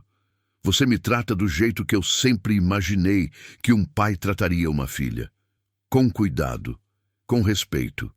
Com amor. Senti meu peito apertar. Não sabia o que dizer. As palavras ficavam presas na garganta. Eu sei que não tenho direito de pedir isso, ela sussurrou. Sei que mal te conheço, que só trouxe problema para sua vida. Mas eu queria poder te chamar de pai. Só uma vez. Só para saber como é. Algo dentro de mim quebrou. Algo que estava rachado fazia 5 anos, finalmente cedeu. Abri os braços e ela veio, se jogando contra meu peito, me abraçando com força desesperada. E eu segurei ela. Segurei minha menina. Porque era isso que ela era agora. Era isso que ela tinha se tornado. Mas pode me chamar como quiser. Sussurrei contra o cabelo dela. E eu vou estar aqui. Vou ser o que você precisar que eu seja. Ficamos assim por um longo tempo, no silêncio empoeirado do galpão, o sol da tarde entrando pelas frestas das tábuas. E pela primeira vez, desde que Maria partiu, senti que tinha família de novo. Diferente, inesperada, nascida das circunstâncias mais estranhas. Mas família. Foi naquela noite que ele voltou. Eram quase 10 horas. Eu estava na varanda, como tinha estado todas as noites, a espingarda no colo, os olhos atentos à escuridão. Ana tinha acabado de ir dormir. A noite estava quente, abafada, sem vento. As estrelas brilhavam fracas através de uma fina camada de nuvens.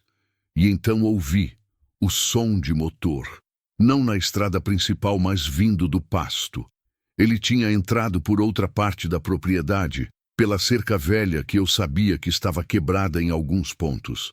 Levantei, a adrenalina disparando. O som ficava cada vez mais próximo. Entrei rápido na casa, fui até o quarto, bati na porta. Ana, acorda, ele está vindo. Ouvi o movimento apressado dentro do quarto. A porta se abriu. Ana estava com os olhos arregalados, o medo estampado no rosto. O que eu faço? Pega isso! Entreguei a ela uma faca grande de cozinha. Tranca essa porta. Não abre para ninguém além de mim. Se eu gritar seu nome 3 vezes seguidas, aí você abre. Só aí. Entendeu? Ela assentiu, as mãos tremendo ao segurar a faca. E se ele te machucar? Não vai. Agora vai. Ela entrou no quarto. Ouvi a chave girar. Voltei para a sala. Apaguei todas as luzes. Fiquei na escuridão, perto da janela, observando. A caminhonete surgiu do lado do curral. Os faróis apagados, apenas a luz da lua revelando a forma. Parou a uns 30 metros da casa. O motor morreu. E então ele saiu. Mas não estava sozinho. 2 outros homens saíram junto com ele.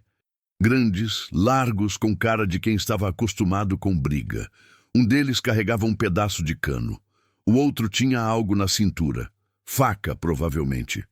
Meu coração afundou. 3 contra 1. E eu, um velho de 62 anos. Mas eu tinha a espingarra. E eu tinha convicção. Eles se aproximaram devagar, conversando baixo entre si. Não sabiam que eu podia vê-los pela janela. Achavam que tinham a vantagem da surpresa. Esperei até estarem a uns 15 metros. E então abri a porta da frente de uma vez, a espingarra apontada. "Parem aí!" Minha voz cortou a noite como lâmina. Os 3 congelaram. O padrasto deu um passo à frente, tentando enxergar na escuridão. "É você, velho, ainda protegendo o que não é seu?" "Ela não é sua, nunca foi. Ela é de menor. É minha responsabilidade legal. Você está cometendo sequestro. Sequestro é o que você fez com ela a vida inteira. Isso aqui é refúgio." Ele riu, um som sem humor. Bonito discurso, mas acabou. Ou você entrega ela agora, ou meus amigos aqui vão te ensinar respeito. Os 2 capangas se mexeram, começando a se espalhar, um para cada lado, tentando me cercar. Girei a espingarra, apontando para o da esquerda. Mais um passo e eu atiro. "Você não tem coragem", o padrasto disse confiante. "Você é fazendeiro, não assassino. Teste e descubra." Houve um momento de hesitação. Os capangas pararam, olhando para o padrasto, esperando ordem. E foi nesse momento que aconteceu. Um som veio do mato ao lado da casa. Um som que fez todos nós congelarmos. Um silvo. Baixo, prolongado, ameaçador. "Que porra é essa?" Um dos capangas sussurrou. E então elas apareceram. Das sombras, deslizando silenciosas como rios escuros, vieram as 2 sucures. Enormes. As escamas brilhando sob a luz fraca da lua. Os corpos se movendo em ondas hipnóticas. E vieram direto na direção dos 3 homens. "Cobra!" O outro capanga gritou recuando. "Mas, filho da puta!" O padrasto tentou correr de volta para a caminhonete, mas tropeçou, caiu. As sucuris aceleraram. Não atacaram, mas cercaram. Uma passou entre mim e os homens, criando uma barreira viva. A outra foi direto para o padrasto caído, erguendo metade do corpo, a cabeça a poucos centímetros do rosto dele. Ele estava paralisado de terror, os olhos arregalados, a boca aberta num grito silencioso. Os capangas correram. Simplesmente largaram tudo e correram para o mato, desaparecendo na escuridão. O som deles quebrando galhos e tropeçando se afastou rapidamente. O padrasto tentou se arrastar para trás, mas a sucuri o seguiu, mantendo a cabeça próxima, o corpo tenso, pronta para atacar. Ele chorava agora, lágrimas e ranho escorrendo pelo rosto. "Por favor", ele implorou. "Por favor, eu vou embora. Nunca mais volto. Juro por Deus. Só me deixa ir." A serpente ficou ali por mais alguns segundos, como se estivesse considerando. E então, lentamente, começou a recuar. A outra fez o mesmo. As 2 se afastaram, voltando para o mato, desaparecendo tão silenciosamente quanto tinham aparecido. O padrasto levantou cambaleante, quase caiu de novo. Conseguiu chegar até a caminhonete. Entrou, ligou o motor com as mãos tremendo tanto que demorou 3 tentativas. E então acelerou, sem olhar para trás, a caminhonete sacudindo pelo terreno irregular. Fiquei ali parado por um longo tempo, a espingarra ainda nas mãos, o coração ainda disparado. Não conseguia processar o que tinha acabado de ver. Pela terceira vez, as súcures tinham aparecido. Pela terceira vez, tinham protegido. Era como se a própria natureza tivesse escolhido um lado. Ouvi a porta do quarto se abrir. Ana saiu correndo, se jogou nos meus braços. Elas voltaram. Ela chorava. Eu vi pela janela. Elas voltaram de novo. Voltaram! Confirmei, ainda atordoado. E ele foi embora. Para sempre, espero. Elas me protegem. Ana sussurrou maravilhada. Não sei porquê, mas elas me protegem. Segurei ela firme, olhando para a escuridão onde as serpentes tinham desaparecido.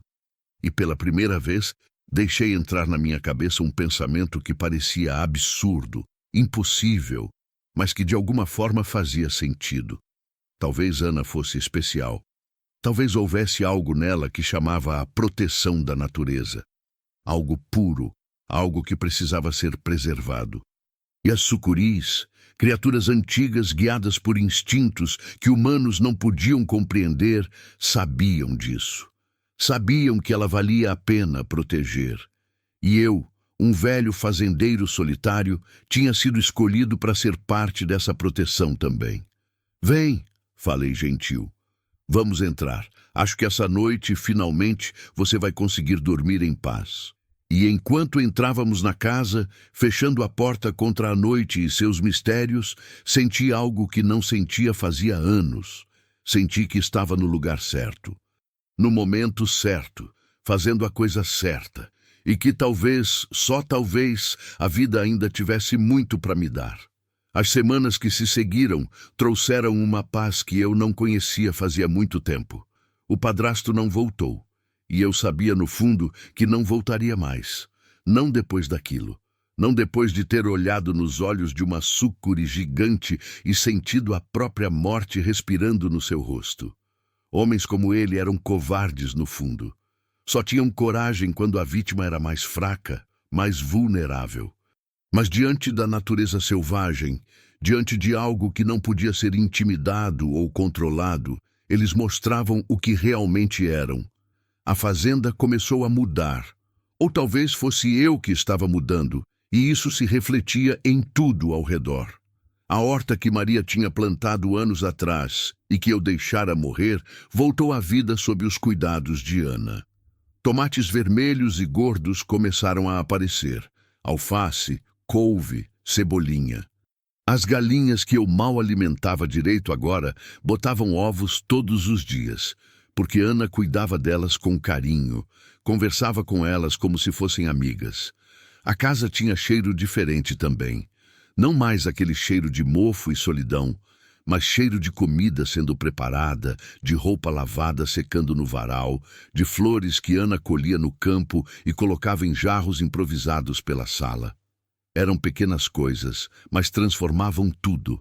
Transformavam uma casa de volta em lar. E eu estava diferente também. Acordava mais cedo, não porque o galo cantava, mas porque queria aproveitar o dia.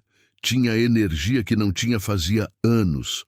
Consertei coisas que estava deixando para depois fazia meses.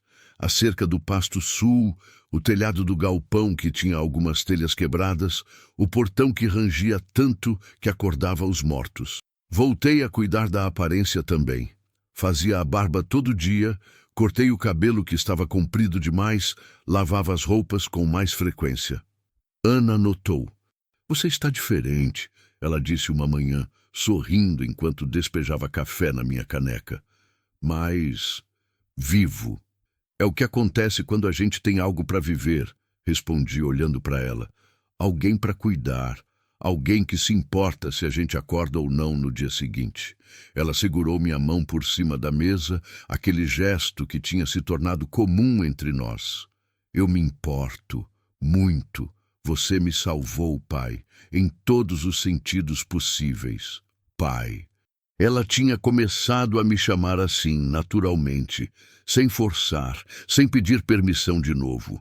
E toda vez que ouvia aquela palavra, sentia meu peito aquecer, os olhos arderem com lágrimas que eu não deixava cair. Porque era isso que eu era agora. Era isso que a vida tinha me dado como segunda chance. Certo dia, Umas 3 semanas depois daquela noite com o padrasto, eu estava no pasto verificando o gado quando Ana veio correndo, o rosto iluminado com uma excitação que eu não via nela desde que a encontrara. Pai, pai, você precisa vir ver. O que foi? Aconteceu algo? Sim, não, quer dizer, só vem. Ela me puxou pela mão, me levando de volta para casa, quase correndo. Meus joelhos velhos reclamaram, mas eu segui, contagiado pela alegria dela. Entramos pela porta dos fundos, atravessamos a cozinha e ela me levou até a varanda da frente. Olha, ela apontou, a voz baixa agora, reverente. E eu vi. No primeiro degrau da varanda, enroladas uma na outra como duas cordas trançadas, estavam as sucuris, dormindo. Os corpos subiam e desciam suavemente com a respiração. As escamas brilhavam ao sol da manhã. E entre as duas, protegido por aqueles corpos imensos, havia um ninho. E no ninho, 3 ovos. Meu coração parou. Elas vieram aqui para botar os ovos, Ana sussurrou maravilhada. Escolheram nossa casa, como se soubessem que aqui seria seguro. Fiquei ali parado, incapaz de processar completamente o que estava vendo.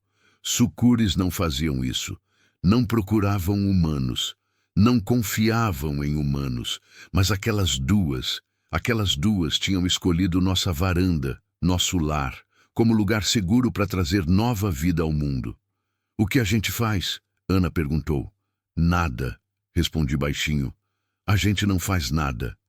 A gente deixa elas em paz, deixa elas fazerem o que precisam fazer. Voltamos para dentro da casa, fechamos a porta, deixamos as janelas da frente fechadas para dar privacidade. Por 3 dias, as sucuris ficaram ali. Nós saíamos pela porta dos fundos, fazíamos nossas tarefas, vivíamos nossa rotina. De vez em quando, Ana espiava pela fresta da cortina, verificando. As serpentes não se moviam muito, apenas ficavam ali, protegendo, esperando. No 4º dia, quando acordei e abri a porta da frente com cuidado, elas tinham ido embora. O ninho estava vazio, os ovos tinham sumido, levados provavelmente para algum lugar mais apropriado no mato. Mas no lugar onde tinham estado, havia algo que me fez sorrir, uma pele. As 2 sucuris tinham trocado de pele, deixando ali as cascas antigas, translúcidas, perfeitas. Era um presente, ou uma bênção, ou simplesmente um sinal. Ana pegou as peles com reverência, segurando como se fossem relíquias sagradas. Vou guardar, ela disse, para sempre, para nunca esquecer. Não acho que a gente conseguiria esquecer mesmo que quisesse, respondi. Ela riu. E o som daquela risada era música, era esperança, era futuro. Os meses passaram. O calor intenso do verão deu lugar às primeiras chuvas. A terra, antes seca e rachada, começou a ficar verde de novo. O gado engordou. A colheita da horta foi abundante. E Ana cresceu também. Não em altura, mas em confiança, em força, em alegria. O medo que morava permanente nos olhos dela foi diminuindo, substituído por algo mais leve, mais brilhante. Ela começou a falar sobre o futuro, sobre o que queria fazer, quem queria ser. Falava em estudar, em fazer algum curso de agronomia, talvez, em aprender a cuidar da terra de verdade. Eu incentivava, prometia que a ajudaria, que encontraríamos um jeito. Mas secretamente, egoístamente, tinha medo de que ela fosse embora, de que aquela bolha que tínhamos criado se rompesse e eu ficasse sozinho de novo. Mas ela parecia ler meus pensamentos. Mesmo se eu for estudar, ela disse uma noite enquanto jantávamos, mesmo se eu sair daqui por um tempo, essa é minha casa agora. Você é minha família. E eu sempre volto para casa. Sempre. Promete? Prometo. Ela segurou minha mão, apertou firme. Você me deu algo que ninguém nunca tinha me dado. Um lugar onde eu pertenço.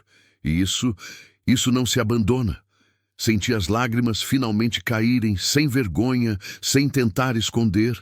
Eram lágrimas de gratidão, de alegria, de completude. porque eu tinha passado 5 anos acreditando que minha vida tinha acabado com Maria. 5 anos achando que não havia mais nada para mim além de esperar o fim chegar. Mas estava errado. A vida tinha me dado outra chance. Tinha me dado uma filha quando eu não esperava mais. Tinha me dado propósito quando eu achava que não havia mais nenhum. E tinha me mostrado que a natureza, misteriosa e sábia, às vezes escolhe caminhos que nossos cérebros limitados não conseguem entender. Que às vezes criaturas selvagens sabem mais sobre amor e proteção do que nós mesmos. Que às vezes milagres acontecem não apesar do impossível, mas por causa dele. Naquela noite, depois que Ana foi dormir, saí para a varanda. O céu estava limpo, cheio de estrelas. A lua cheia iluminava tudo com uma luz prateada e suave. O ar cheirava a terra molhada, a capim novo, a vida. E no silêncio ouvi ao longe o canto de uma coruja. Sentei nos degraus, os mesmos onde as sucuris tinham botado seus ovos, e olhei para a imensidão da fazenda, para as sombras das árvores, para o brilho distante do açude. E falei, baixinho, como se Maria pudesse me ouvir de onde quer que estivesse. Obrigado por me deixar sozinho tempo suficiente para aprender a dar valor à companhia. Por me deixar vazio tempo suficiente para poder ser preenchido de novo. Por me preparar, mesmo sem eu saber, para ser o pai que ela precisava. Espero que você esteja orgulhosa. Espero que você entenda que isso não diminui o que tivemos.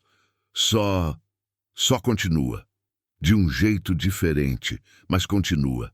O vento soprou suave, balançando as folhas das árvores, e por um momento, só por um momento, senti como se fosse uma resposta, uma aprovação, uma bênção. Voltei para dentro da casa, tranquei a porta, apaguei as luzes. Passei pelo quarto de Ana. Nosso quarto de hóspedes agora era dela. Tinha até uma placa improvisada na porta que ela mesma tinha feito. Ouvi a respiração tranquila dela dormindo, sem pesadelos, sem gritos. Apenas sono profundo e reparador. Fui para o meu quarto, deitei na cama. E pela primeira vez em 5 anos, dormi imediatamente.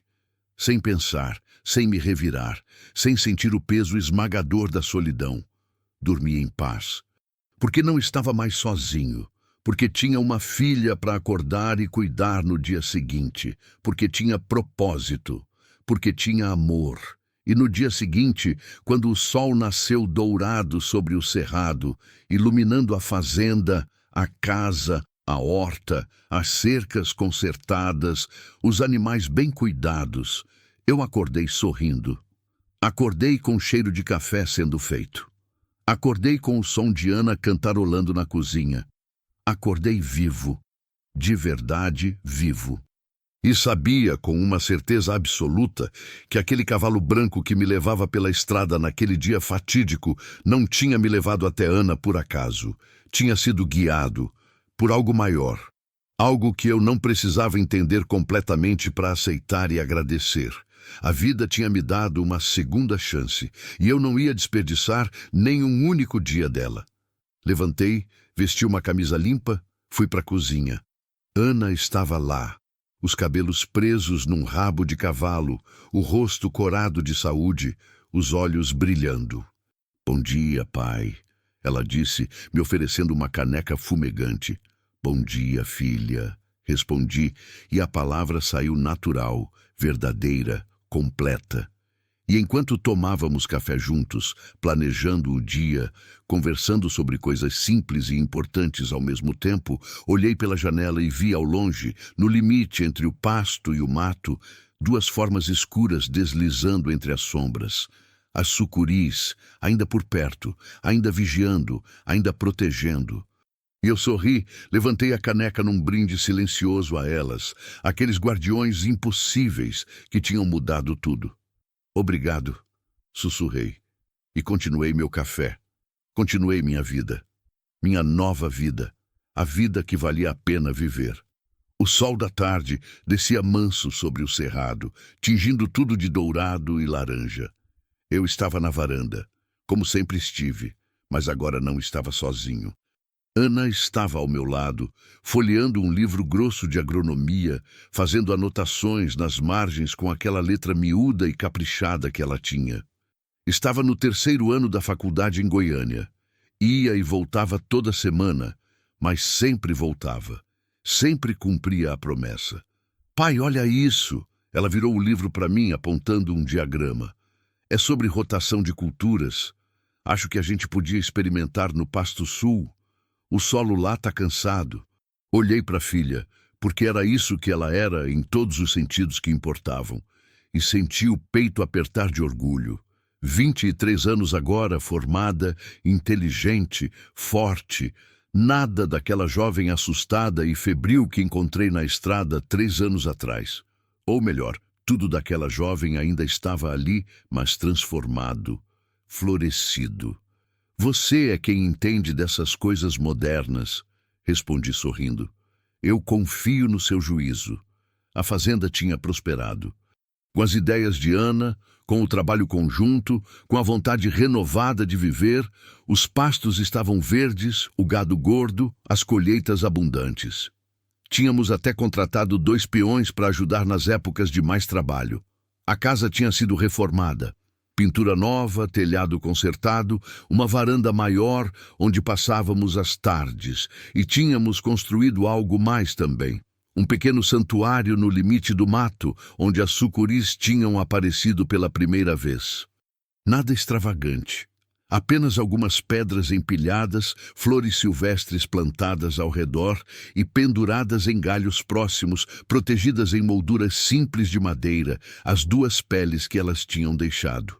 As pessoas da região sabiam da história. Parte dela, pelo menos. Sabiam que o velho Batista tinha acolhido uma jovem que precisava de ajuda. Sabiam que sucuris tinham protegido ela de uma onça. A história tinha crescido, ganhado detalhes fantasiosos em algumas versões, mas o núcleo era verdade, e as pessoas respeitavam isso. Respeitavam a fazenda, respeitavam o santuário. Alguns até vinham visitar, deixando pequenas oferendas, flores, fitas coloridas, pedidos escritos em papel. Ana cuidava do lugar com carinho, limpando, organizando, mantendo vivo aquele espaço sagrado. Você acha que elas ainda estão por perto? Ana perguntou de repente, seguindo meu olhar em direção ao mato. Acho que sim. Às vezes vejo rastros. E tem aquele sentimento, sabe? Quando você sabe que está sendo observado, mas não com má intenção, com cuidado.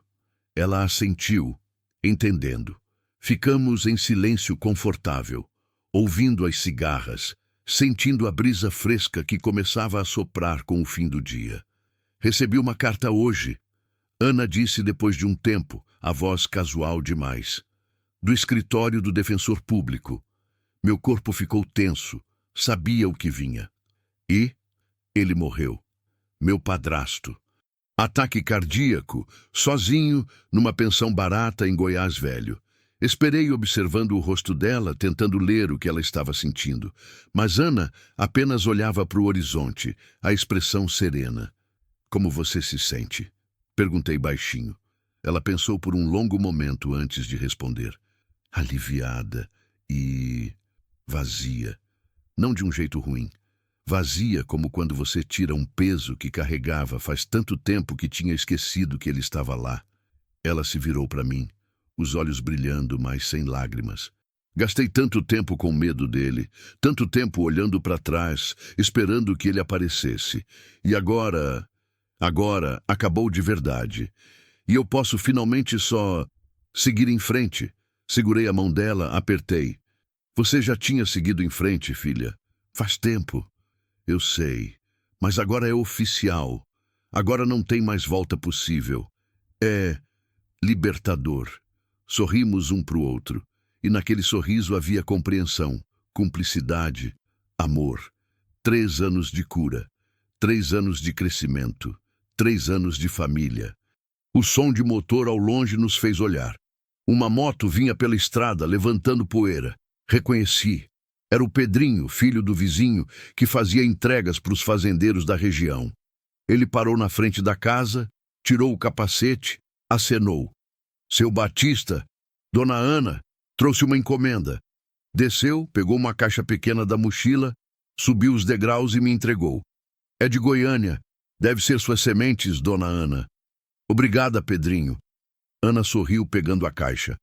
O rapaz ficou ali meio sem jeito, obviamente querendo falar algo, mas sem coragem. Ana notou e riu. Pode falar, Pedrinho. O que foi? Ele corou. É que tem um forró sábado na cidade. E eu pensei, se a senhora não tivesse compromisso, talvez quisesse ir comigo. Olhei para Ana, vendo o rubor subir pelas bochechas dela, o sorriso pequeno, mas genuíno. Ela olhou para mim de canto de olho, como se pedindo permissão. Dei um aceno quase imperceptível. Eu adoraria, Pedrinho. Ela respondeu. Mas que horas você passa para me buscar? O rosto do rapaz se iluminou como lampião aceso. 7 horas? Prometo trazer ela de volta cedinho, seu Batista. É melhor mesmo, respondi, mas sorrindo. E dirige com cuidado. Sim, senhor. Ele desceu os degraus quase pulando, montou na moto e foi embora, acenando animado.